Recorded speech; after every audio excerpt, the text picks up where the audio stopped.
All right, so let's go into question number 2. Today we are going to look at the interpretive task. So last week we talked about the descriptive task, what is going on, and we tried very hard to resist interpreting as we described. But of course we know that anything that we say in summary is already an interpretation. But being aware of our interpretive inclinations, being aware of the biases that we bring to our description is helpful as we try to determine what is going on in a particular situation so that we can respond faithfully and do practical theology, make our faith into a verb.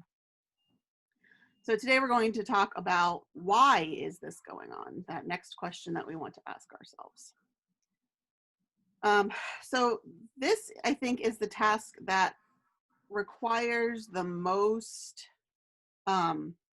outside knowledge to accomplish it fully in some ways.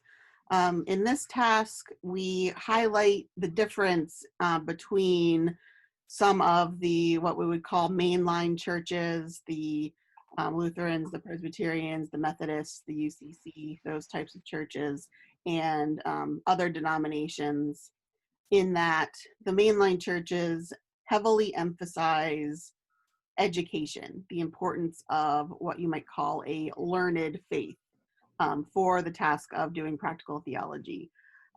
The Baptists and Pentecostals and even Catholics put less of an emphasis on education. And I'm not saying that they're stupid. Just because you are a Baptist doesn't mean you're stupid, but that you, in your theology, you emphasize education, you emphasize the use of your mind a little bit less heavily than you would in the mainline churches.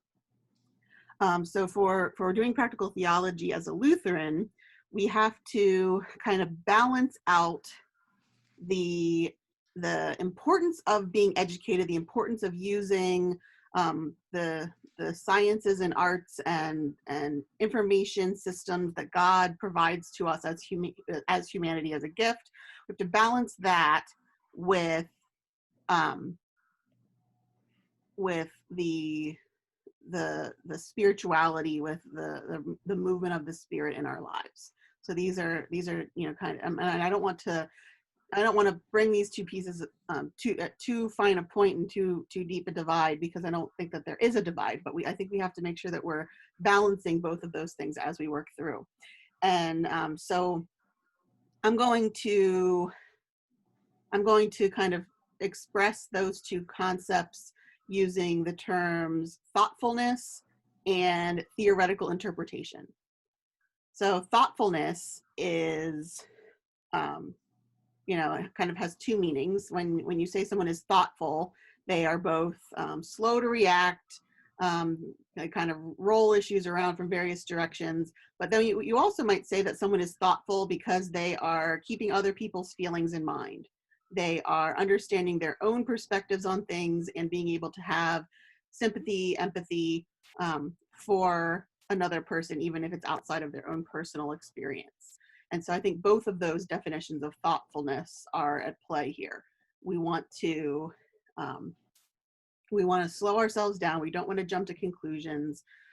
We want to make sure that we are keeping other people's feelings and experiences at the forefront of our encounters. If the situation that we're trying to address involves another person or a group of people, and we want to understand our own limits and seek to expand those limits by gaining additional insights, by interacting with other people and getting from their perspective and hearing what they have to say, and also having more experiences for ourselves so that we can add those to what it is that we already know.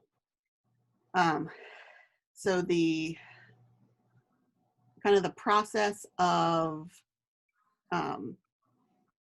that we talked about at the first session, about when we come up short, instead of becoming defensive because we've come up short and refusing to assimilate or accommodate new information, kind of having the perspective, having the position of humility, of desire, even not just openness to, but desire, the pursuit even of new information, new experiences, new perspectives.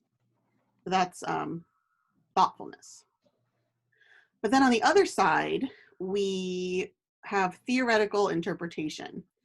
And that is the use of science, the use of the arts, use of kind of the, what we would, I guess, term secular knowledge to help us to understand a situation. Where we don't have to be afraid of social sciences, of natural sciences, of theoretical arts as Christians, because these are tools. These are gifts that God gives us, the ability to wrestle with concepts and observe our world.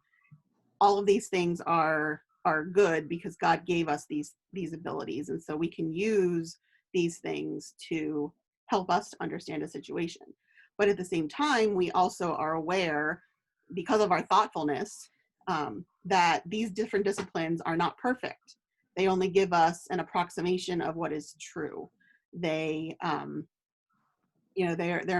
theories. When we talk about science, nothing is ever a fact.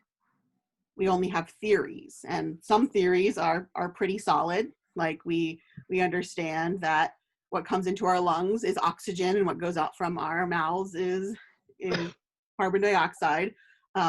Those seem to be facts, but in terms of science, we only understand those things to be theories, because we never want to buy into the idea that something cannot be questioned, something cannot be modified when new information comes around.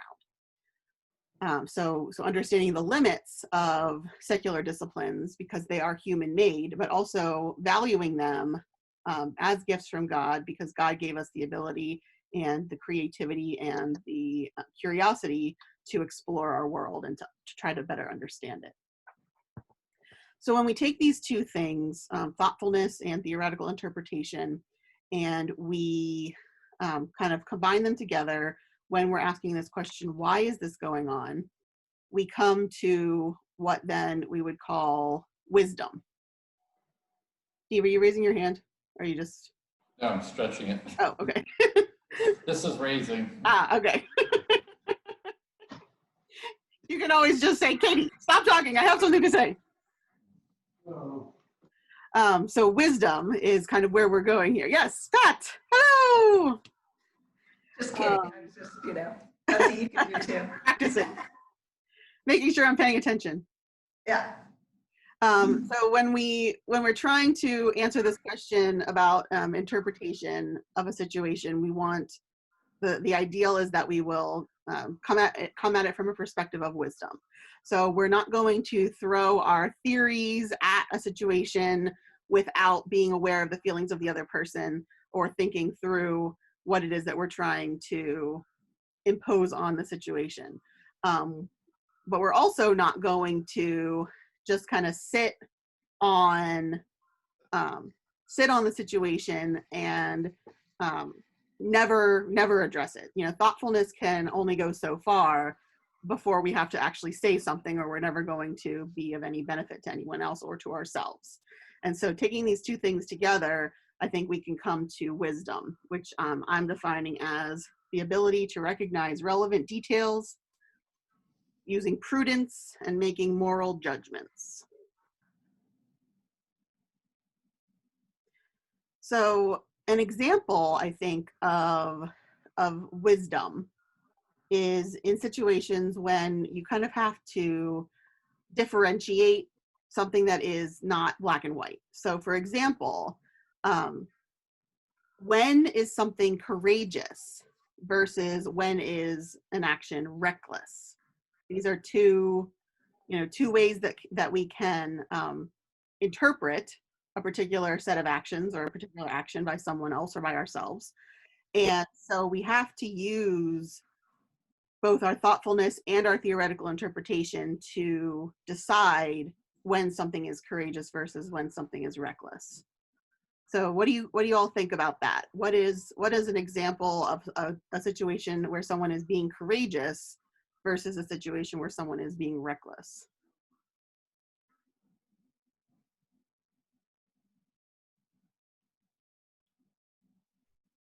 Well, some might say that someone risks their lives to save somebody or save something would be courageous. Okay. So Reckless would not have a cause maybe behind it. right. So if I am standing on the street corner in downtown Reading, and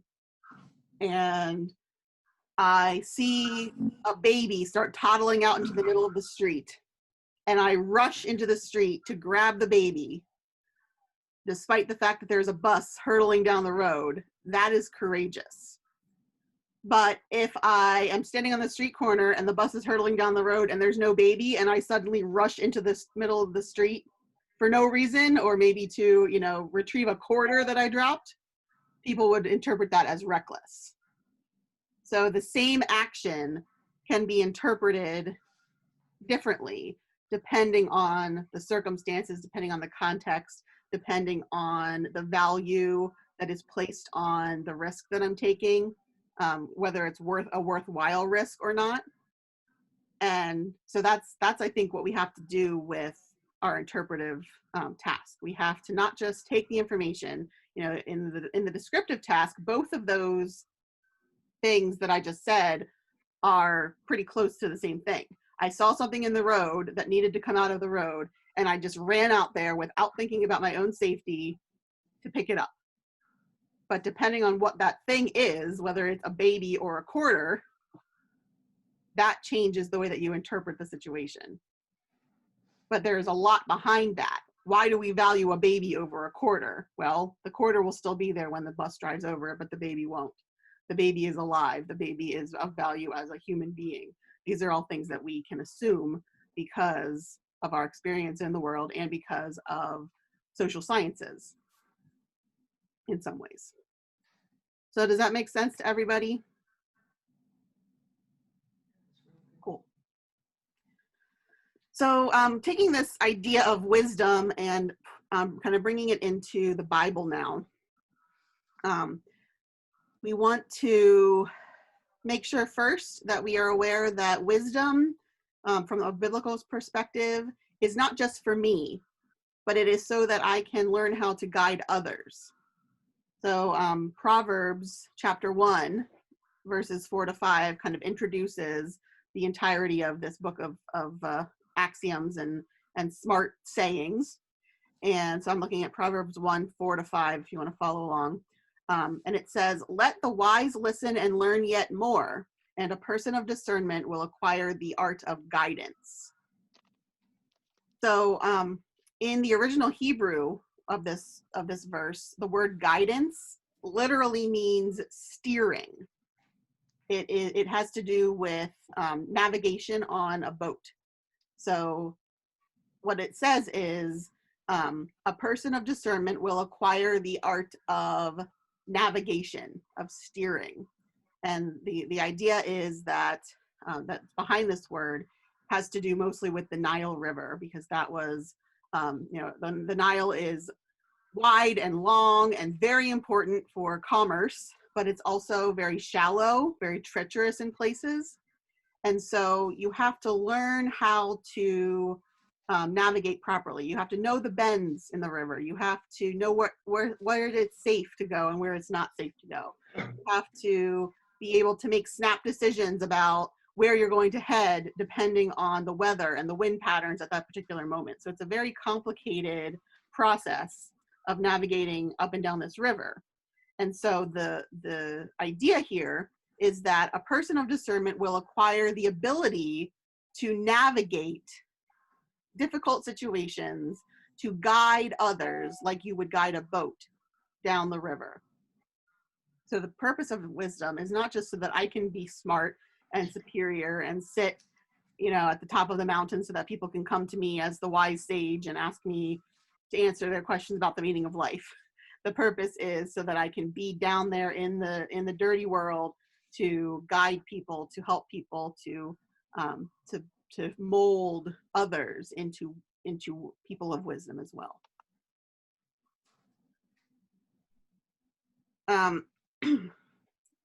In the Old Testament, there is a section of writing called the wisdom literature. So these things include books like Proverbs, Ecclesiastes, Job, and all of these different pieces of wisdom literature have a different form. So the Proverbs is just basically a list of maxims and things that people might say, pithy statements.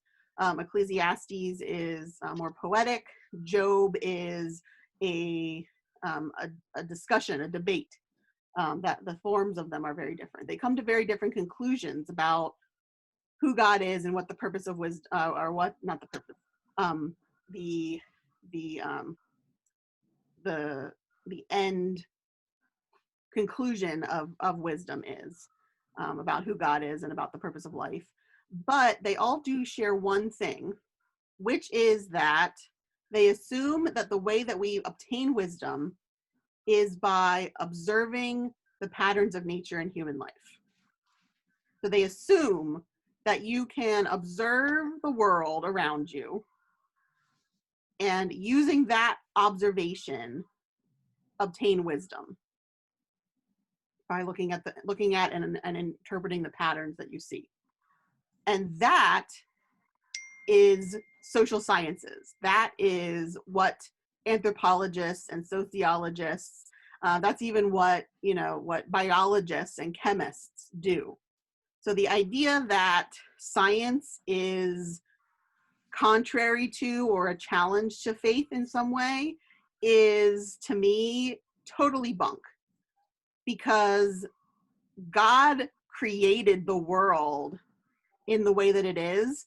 And so by looking at God's world, we can understand something about God. By looking at the world that God created for us, we can understand something about us.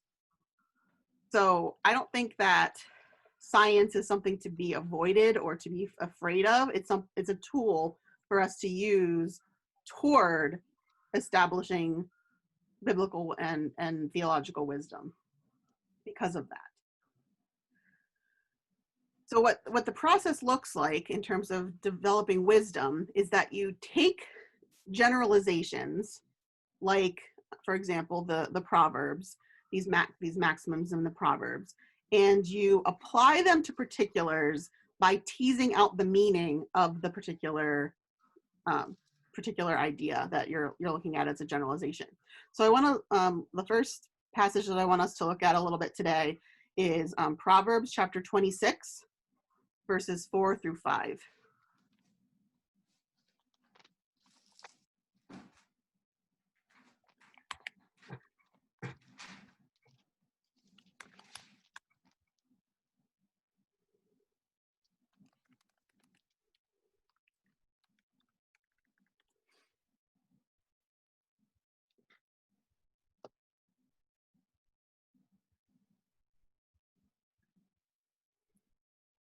So no big long readings today, fairly short.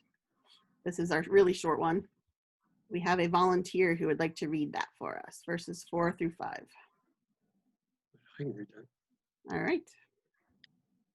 26, 4 through 5, Proverbs. Yes.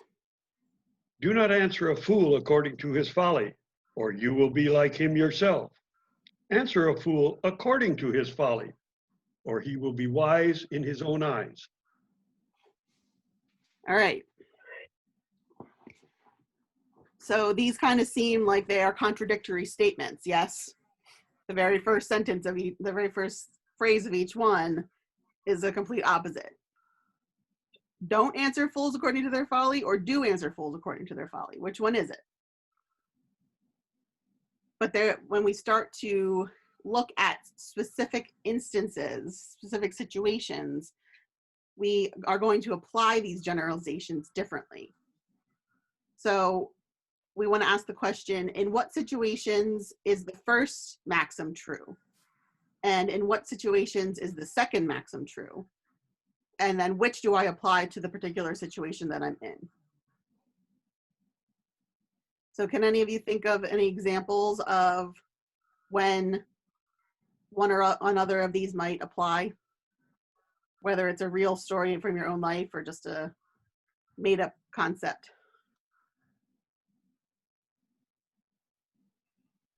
I don't know, excuse me, I don't know if this applies, but I remember my mom always saying, well, if everybody's jumping off the bridge, are you going to jump off too? You know, are you going to do something dumb just because everybody around you is doing something dumb? Mm-hmm. So I that's kind of verse 4. The idea that if you Yeah. take seriously what somebody else is doing and you do it yourself, guess what? Now you're a fool too. Mm-hmm.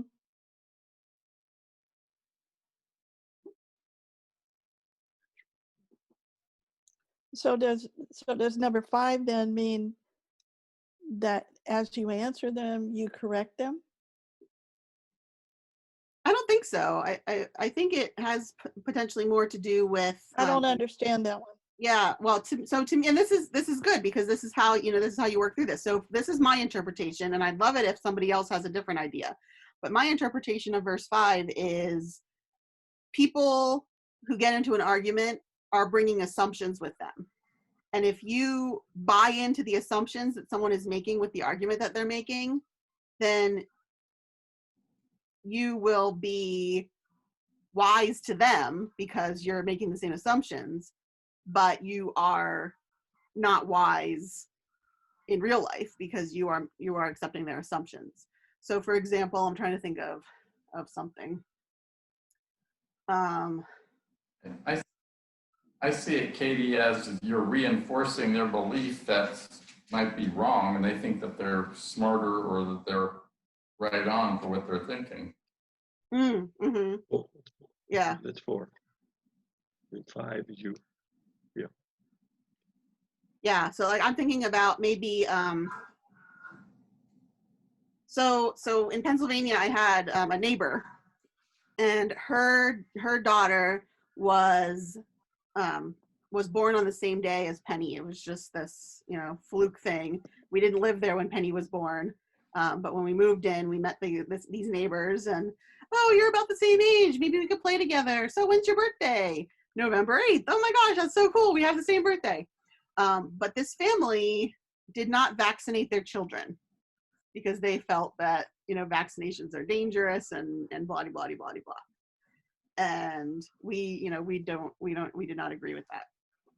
And we were concerned because when Penny was a toddler, Teddy was an infant, and he hadn't gotten any of his vaccinations yet because he was still an infant, and you have to wait on the schedule. And so we were concerned that if this little girl went to preschool and brought something home and then was exposed to Teddy, that he could get really sick. And so we had to tell this family that we didn't really feel comfortable having our children playing together.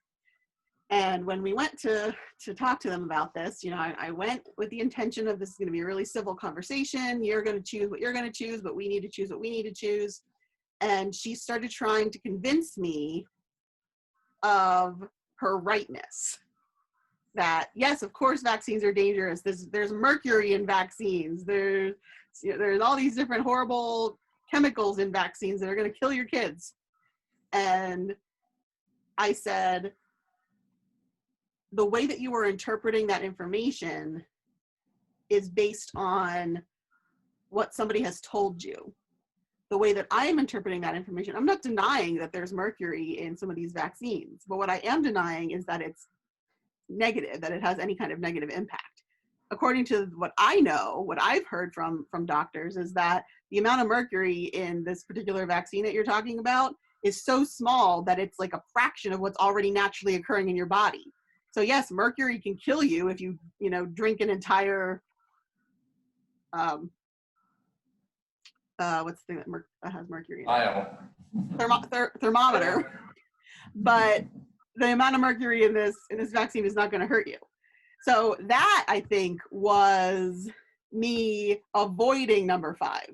That if I had been willing to get into it with her, if I had been willing to argue with her on her terms, that yes, mercury is bad in a vaccine, and then said no, the benefits outweigh the risks and all these things, then I would have been feeding right into her trap. She was trying to trap me.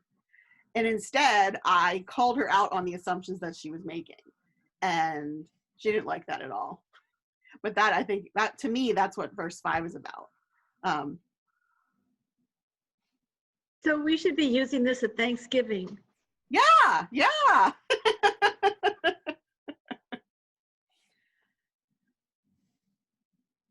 But I think that we have. So I'm thinking about the people who don't want to wear masks right now, and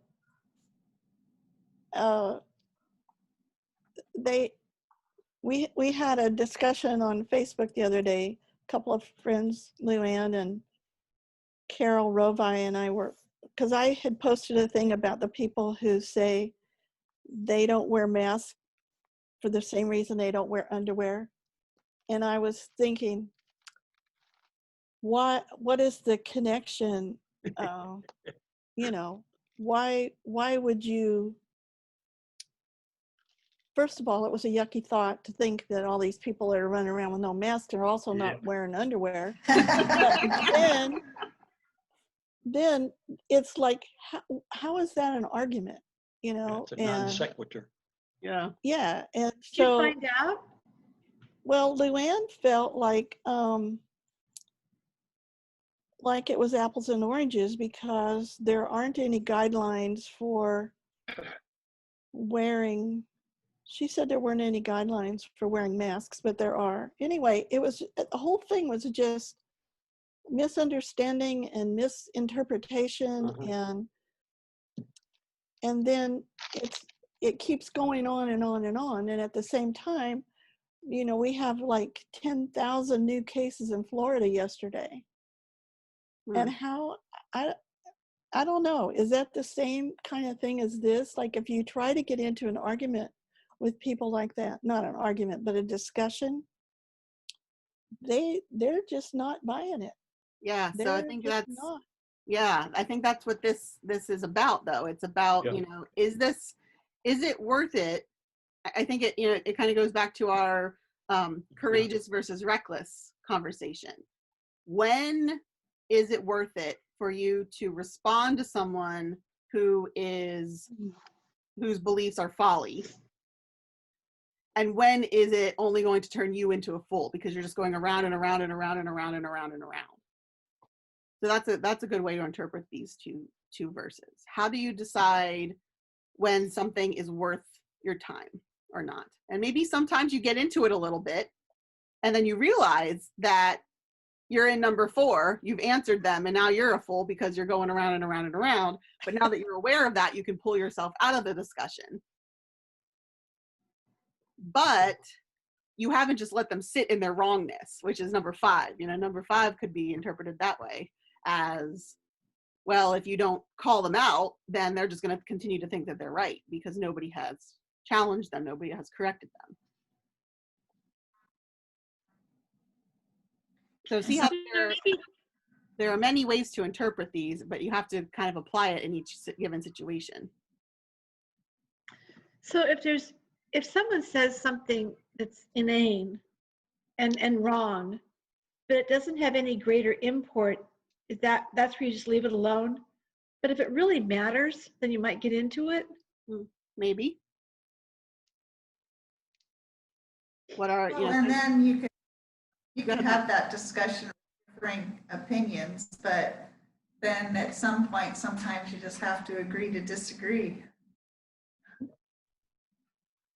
Yeah, I think with the thoughtfulness part that you have to say to yourself, is this conversation worth having? Is it worth risking this relationship, even if it's only a little bit?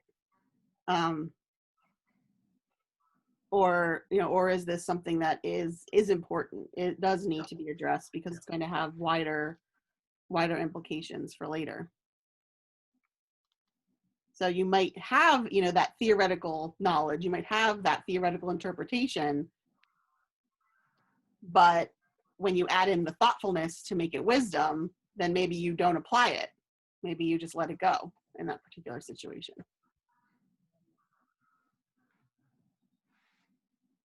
And that, I think, brings us back, when we're talking about theology and not just everyday interactions with people, when we're trying to behave as Christians, that brings it back, I think, to our theological rocks. What really matters to you? What really matters to God?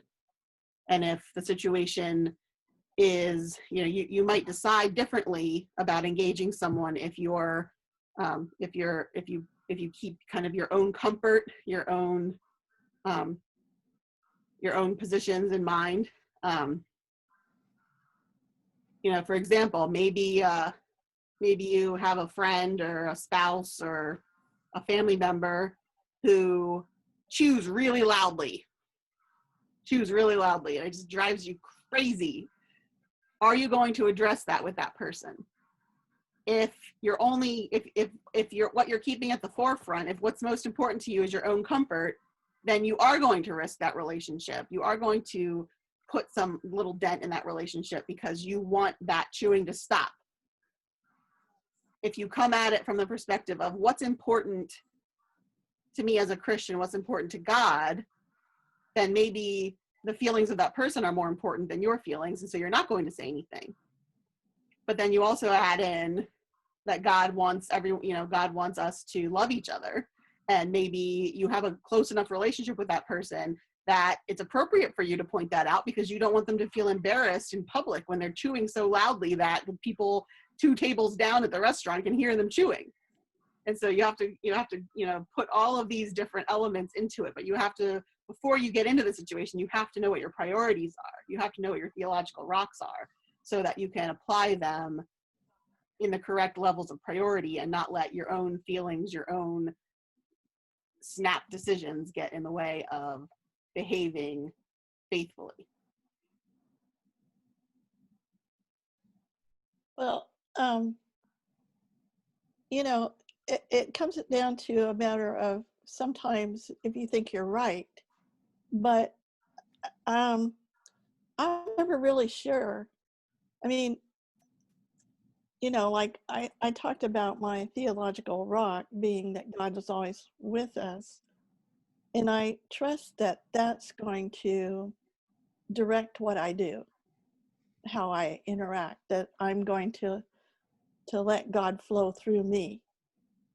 But if I'm trying to prove that I'm right about something, I may be stepping all over what somebody else believes is right, and that's not worth it. Mm-hmm. I mean, to try to show them, to try to act in a way that shows them how God would like them to be, or me to be. I can only worry about me. Mm-hmm. I can only take care of me. And so if I am trying to act in a Christian way, then I can just hope that they learn from that example. But if I'm gonna push a thought, like this thing about the masks, I let it drop because it wasn't worth being right about it. I mean, there's tons of people saying, yeah, you need to wear a mask. You need to wear a mask. So my one voice isn't going to make that person change their mind. Right? Mm-hmm. I Yeah. think it might. I mean, you never can tell where the tipping point's going to be for a person. So I would think that as long as you're saying something that you really believe is true and right, scientifically based, and maybe your comment would be the tipping point for that person. Give them pause to think, Well, especially if you've always been modeled that behavior. Yeah. And I think bringing in that theological rock to the thought process is really important, because there are going to be people who are responding with, well, what kind of idiot are you that you're not wearing a mask? How, how many times do people have to show you the facts? How many times do people have to show you the article before you're going to get this? You're just being stupid and stubborn and rude and impatient and selfish. People are not going to respond to that kind of rhetoric. Nobody wants to be called those things. Yes, they are, but not well. Right. Right. Nobody's going to respond in the way you want them to. How about that? But if you keep in mind, God is always with us. God is always with me. God is always with that person. If God is trying to speak through me, then what should I say to this person? Should I say, what an idiot, why aren't you wearing your mask? Or should I say, I love you, and from my perspective, you are putting yourself into harm's way, and I don't want to see you get hurt. And so that is why I'm reaching out to you to express my concern over the fact that you're not wearing your mask. I don't care what the facts are. I don't care what facts you think you know. I don't care what facts I think I know. What I know is that there's something out there that's hurting people, and that this is something that I believe can help. And even if it doesn't help, could you please wear the mask for me, because I love you and I don't want to see you get hurt. And if it doesn't work, no harm done. If it does work, then you are protected and I feel better because you are being protected. Those are completely different messages with the attempt to get the same result. And That's so a good how message. do we make sure that we are always keeping those things in mind, especially in those tense moments when we want to lash out? Yeah. That's good. I'm going to remember that. And how far do we push it when even after we've said that, the person says, thanks, but no thanks? Those are other things that we have to discern.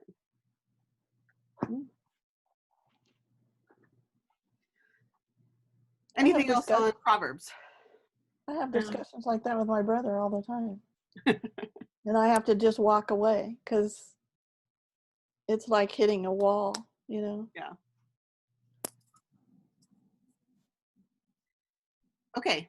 Well, let's move on then to the New Testament, because we've got wisdom in the New Testament as well. So Jesus is, for us, kind of a great example of the use of this wisdom. But Jesus is no longer just making observations about the world and the order of the world and how humans work and making generalizations. Jesus has a message.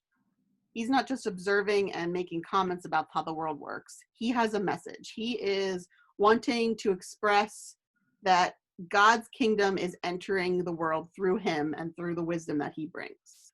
So Jesus is the embodiment of God's wisdom. The Old Testament talks about us developing human wisdom. Jesus is bringing in God's wisdom. And so Jesus uses a process over and over and over again in the way that he teaches, through parables, through healings, through stories. Pretty much everything that Jesus does uses this process. First, he inflicts disorientation on the people and subverts common wisdom or common sense even. Then he uses that subversion to reorient his listeners to a new way of understanding, to a new level of wisdom. So it's very similar to what we talked about before. Jesus inflicts that moment of coming up short. He forces you to come up short by disorienting you from your regular assumptions about how the world works. Then he even undermines our assumptions about wisdom, about what makes sense, so that we can then reorient ourselves into a new way of understanding what is wise, what is logical, what makes sense.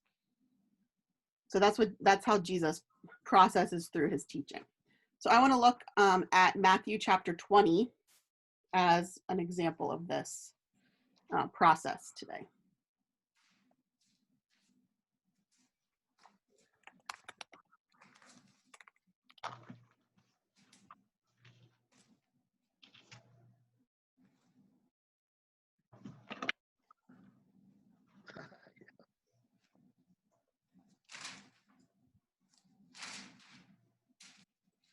And I'm hoping this one works. We tend to spend so much time reading these parables of Jesus that they kind of lose their disorienting power for us sometimes, because we either, kind of come to a conclusion about what we think it means and then stick with that, or we don't understand it at all and we kind of reject it, or don't think about it, try not to think about it. So I picked one that hopefully is a little bit less well-known, a little bit less thought about, maybe one of the ones that we've rejected in the past that might help us to feel a little bit more disoriented and be able to walk through that process and see it in action. So we're looking at verses 20 through 15 or 16, depending on what your particular Bible divides it out as. Any reading volunteers, or shall I read it?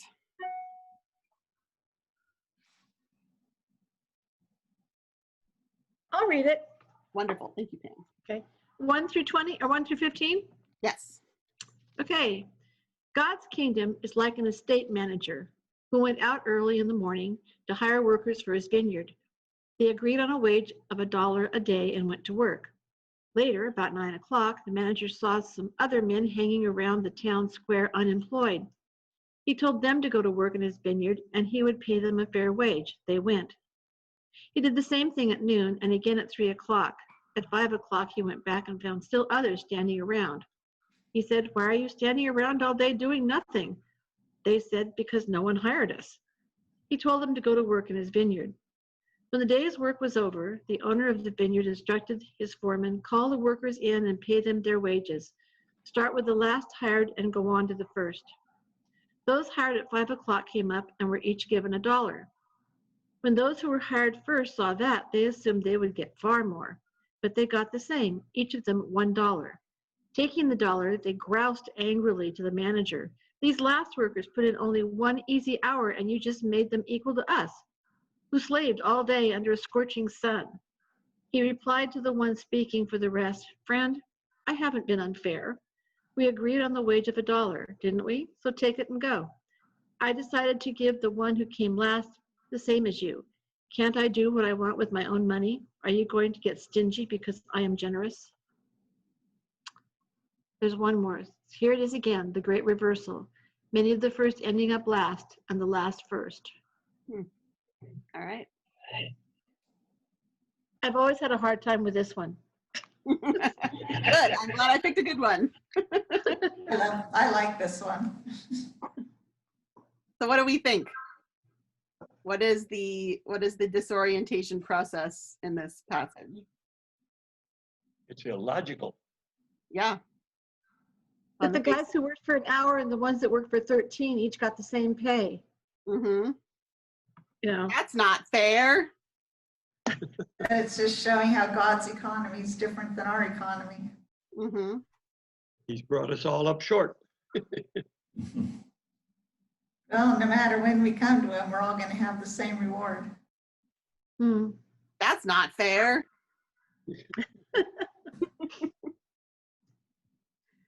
So the common wisdom obviously here would be that you're going to pay. Well, really, I think the common wisdom would be that the person who only worked for an hour gets paid a few pennies, right? Because they only worked for an hour. And the people that worked all day are going to get the $1 that you promised them. That's the common sense. So then, we get the $1 for the guys who only worked for an hour. Well, now what's fair?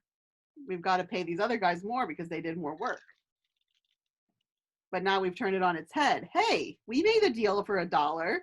It's not your business what I do with my money. It makes me think about,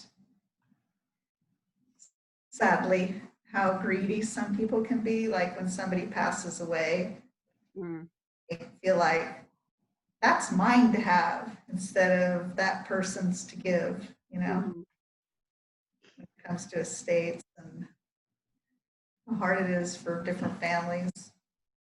Yeah. So that question, why is this going on? Why is this happening this way?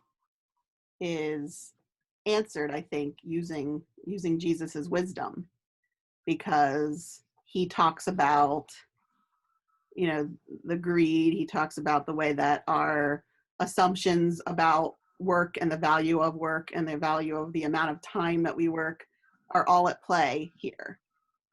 So, you know, when it comes to the families of a deceased relative, it's the exact same thing, right? They're fighting. That's what's going on. That's the description. This family is fighting over the inheritance. Why are they fighting? Because Sally lived nearby and had to take care of grandma for all those years until she died. And so Sally feels that she has earned a bigger chunk of the inheritance. And how dare grandma give the same amount to Joe, who lived 3 states away and only saw her on Thanksgiving and Easter? That's not fair. And so why is this happening?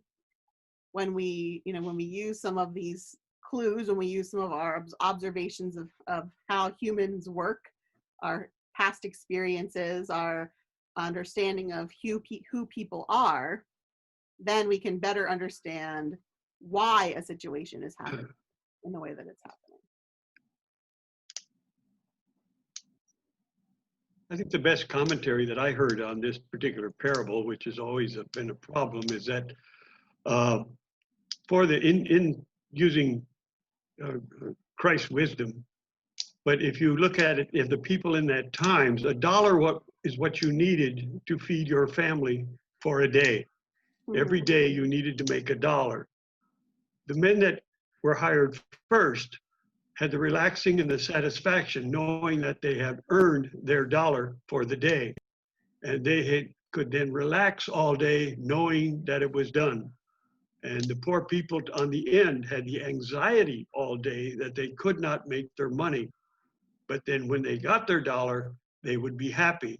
The interpretation being that people who become Christians and live the Christian life from the early part of their lives on have the beautiful satisfaction of being in Christ, if you will, and have that wonderful experience all of their life. Whereas the people on the end, like the thief that stole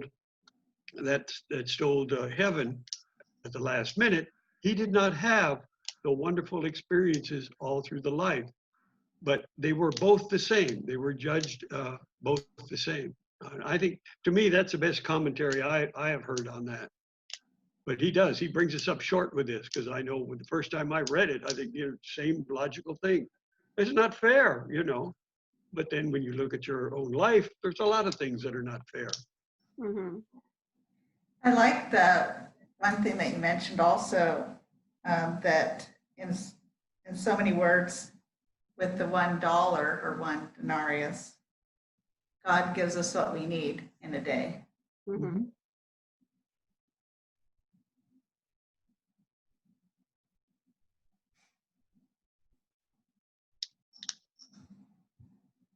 Any other insights on this one? All right, well, I have one more activity for us. Let me pull up my story. So I want to read you a story about a woman named Olivia.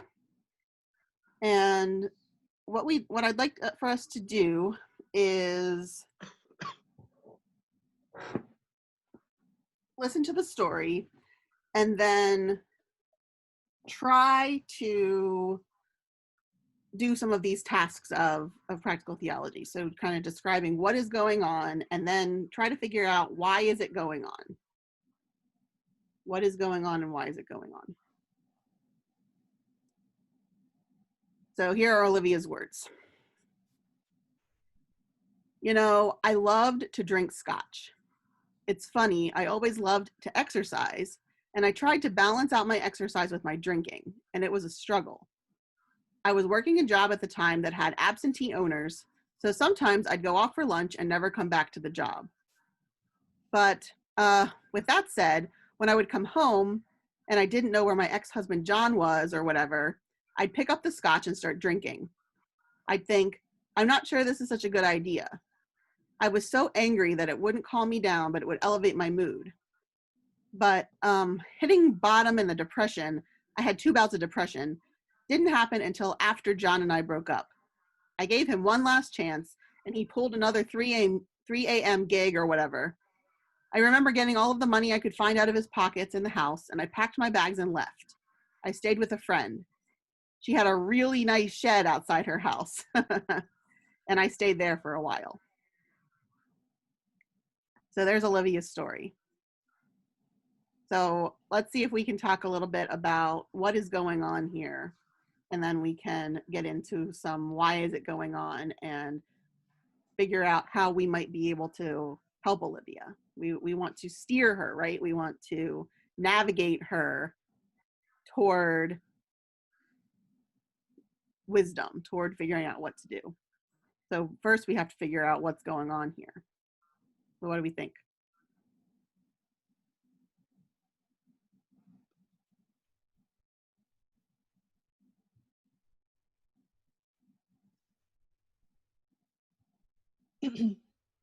Well, she hasn't tried to figure out what the real problem is with, is it with her job? Is it with her husband? Is it with her? She hasn't tried to analyze anything about her situation.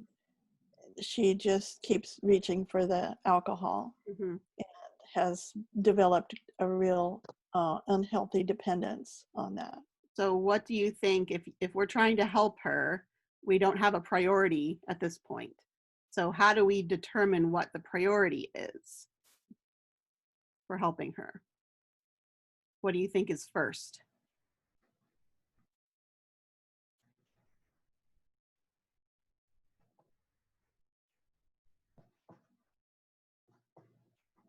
Well, you can ask her if she wants help.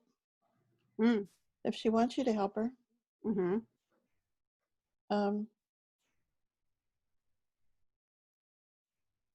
Come on, Pam, you're the social worker. Yeah, finding out if she wants help is a really good step. Yeah. And putting her in a conversation about how she might prioritize what her situation is. And I think it's really interesting. She loves to exercise and she loves scotch. And just with, I was just thinking with our society, we wouldn't think badly of her if she went overboard on exercise like we do if she goes overboard on scotch. But neither one is necessarily good because it's not balanced. So Interesting. I just thought that was an aside. Yeah. So my feeling, she needs someone to talk to. Yeah. My feeling on this is that Karen's right. My first inclination was that there are lots of different things going on here. So we need to prioritize. We need to figure out what needs to be addressed first. And I think, and I hope that we have disagreement on this because that's part of the process. I think that potential alcoholism is going to cause the most harm to her the fastest. So she I don't know though. She's lost her job. She's not going to be able to afford it. Right. She does or doesn't have this job anymore. She has broken up with her husband. She stayed at in her friend's shed for a while, but I guess she's not there anymore because she said she stayed there. But the thing I think that could harm her the most immediately is the drinking. And so I would start with dealing with that. So that's kind of part of that thoughtfulness process, that yes, there are all these different social sciences that might be able to speak to this. There are all these different concepts that we might be able to apply, but how do we decide where to start? And so my feeling is that we start with the drinking, because that seems to be... Actually, that's not going to be helpful unless she's living someplace. So we need to make sure she's taken care of. Talk to her about if she stayed in this shed, where is she staying now? But then the shed doesn't really have any social support. Yes, there's if she's living in a shed with the rakes, that's not good. Right. So we need to get her into a place where she's safe and she can be clean. Yeah. And she can start working on her problems, one of which is probably drinking. Yeah. I guess I was assuming that she's not in the shed anymore because she says stayed there for a while. Not that she is staying there. The story just ended before we knew she moved out. That's all. But that's true, that I shouldn't assume just because she used the past tense that she isn't living there anymore. That's really tough because there are just so many issues and everything needs to be dealt with kind of simultaneously. Mm. Her emotional being, you know, and other ways to handle her situation besides Scotch, you know. Mhm. Well, you know, the kids that I used to work with, that we used to really hope that they'd get into some serious trouble so that they would end up at juvenile hall or so that we could get them into the system so we could help them. Because when they're on the fringes like that, like living in somebody's shed or somebody's backyard or something, you can't reach them to try to change their circumstance. But if you can get them into a safe place where these issues can be addressed, you can start to make some progress. Yeah. So we used to just hope they'd get arrested. Oh, the finer points. Well, I think you have to approach them.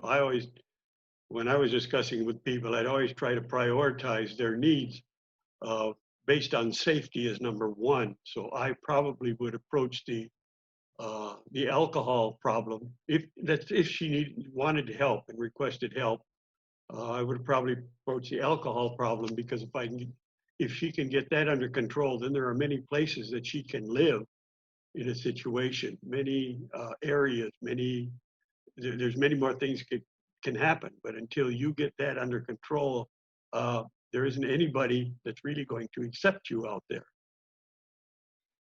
So a question about, as we interpret this, we're kind of assuming, we're interpreting her as having an alcohol problem. She's an alcoholic. Or on her way. Or on her way.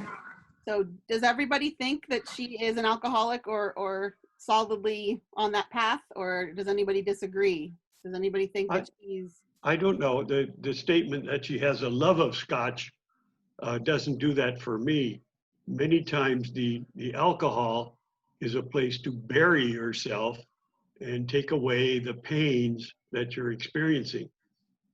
And people can suddenly quit alcohol if you can describe and talk with them through their pain. So I don't know whether I would we used to say, I'm not an alcoholic, I don't attend meetings, but anyway, that would be my approach. It can't be a singular step-by-step approach. To me, it has to be you have to approach all things from all sides. Mm. Isn't Maslow's hierarchy, the first thing is to be safe? Mm-hmm. And then you start working on everything else. And it's tough.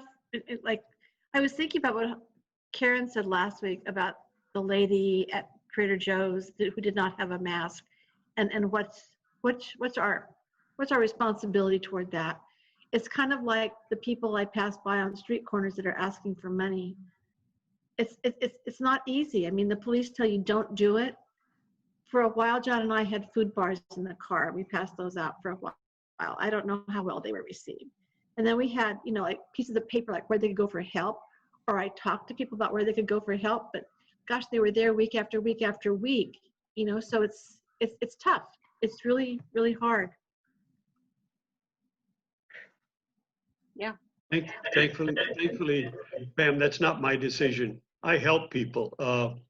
It's not my decision to judge them whether it's good or bad or indifferent. But if people I see that really need help, and you can pick them out. You can pick them out. The one that has all the baggage going down the street, that they need help, and so I try to help these people. But the one standing at the grocery store on the corner without anything, I typically don't do anything there. But fortunately, like with the masks, I don't confront people. I wear my mask to protect myself, and that's my only obligation. And I don't confront people because you never know whether they're going to come unglued or not. And I really don't want to get involved with them. So anyway, I'm sorry, didn't mean to wander off subject here.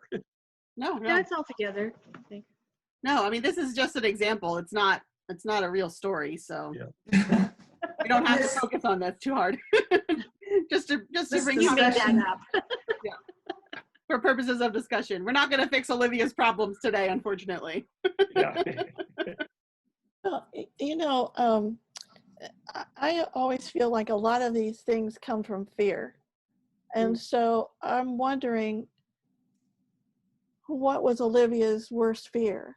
What, you know, I know what my big rock is. I don't know what my greatest fear is, but what was hers? What has gotten her into a situation where her life is out of balance? Because I agree, just because she's drinking and she's separated from her husband and she has nowhere to go, it doesn't necessarily mean that she's an alcoholic. She's got a lot of the signs, but you know, alcohol is that drug that makes you want more, and the more you drink, the more you want. And so I don't know, maybe she'll get arrested. An outcome. I think her relationship, I mean, she does have that friend that had the shed, but I would suspect that her relationship with her husband is really a big issue. Well, I But there's wouldn't no- think it's too good for the friend who put her out in the shed either. Well, Yeah. yeah, but at least you let her be there, you know. Well, I know, but Yeah, it's somebody, you know. It's like she's not going to the Cypress Street Bridge. You know, there's somebody that she knows. Not Yeah, all- I wonder about kind of looking at this as a whole. And this is where we have to, you know, tread very lightly, because we don't want to jump from describing to interpreting to coming up with a solution too quickly. But looking at all of this, it seems to me like what she's really concerned about is meaning in her life. She's got this useless job that she doesn't like, that she's willing to abandon in the middle of the day. She, you know, her husband doesn't seem to care about her at all, and so she's lacking intimacy and connection and deep relationship with other people. Even, you know, this friend is willing to go only so far to help her. And so But you know what? She may not want to be in the house with that friend. that's true. But see, You know, that's she could have put herself outside. I'm making these assumptions. Yeah.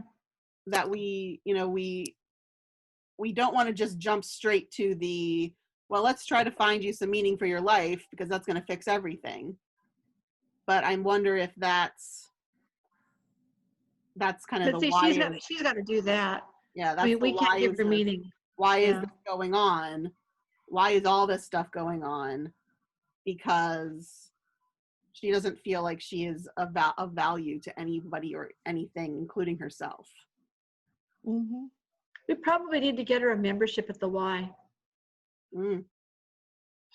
Then Yeah, she could that's a good exercise, make friends, and get a new job. So, Yeah, maybe she would like to work there. She could do an exercise class. yeah.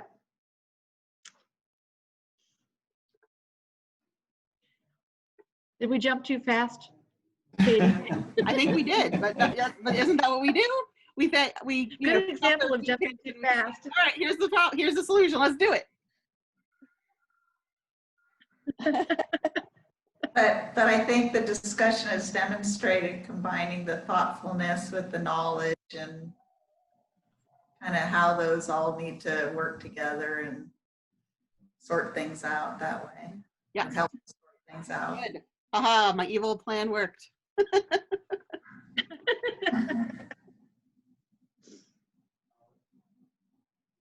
Yeah, so this, like I said, this task is the most challenging in terms of, you know, the different possibilities and the different knowledge bases that you might be able to bring to it, and just all the possibilities are out there. All of the generalizations about the observable world are out there for you to pick from, and which tools are you going to use to help you address a particular situation.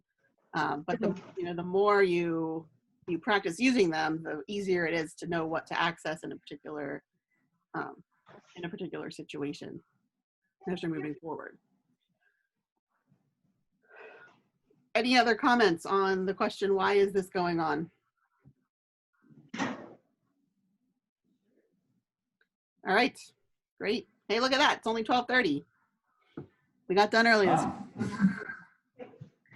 So next week, we will go on to question number 3, what should be going on here? And that is the theological question. Finally, we are into full theology, looking at, who God is and who we are in relationship to God and how we can apply our understanding of God to the situation that we are trying to respond faithfully to. So we'll do that next week. And then the week after that, we will finally get to what are we going to do? How do we respond? Let's actually act on all this conversation that we've been going around and around on, and then we'll be done. So thank you all today. Let's wrap it up. If somebody would be willing to pray us out here.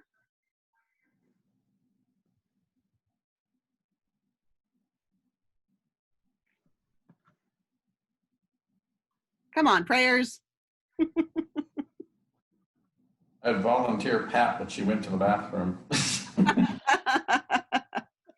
Well, whenever you volunteered somebody else when I was in high school, you had to do it yourself. Yep. Oh, I see. All right. I'll get a call if I do it then. All right. How's that? Lord, thank you for providing us with the opportunity to learn about wisdom, with examples about things around us and the things that were in the Bible. Help us over the next week to see opportunities to apply this wisdom and try to do our best to discern it and prepare us for the next class. Provide for our well-being and safety for the week ahead. Amen. Amen. Thanks very much, Steve. Thank you, everyone. Good conversation today. Next week, we can fix all of Olivia's problems.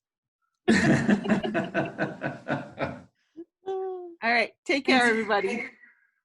Thank you, Katie. Thanks, Pat. Thanks, Bye-bye. Katie. Bye-bye. Bye. Bye.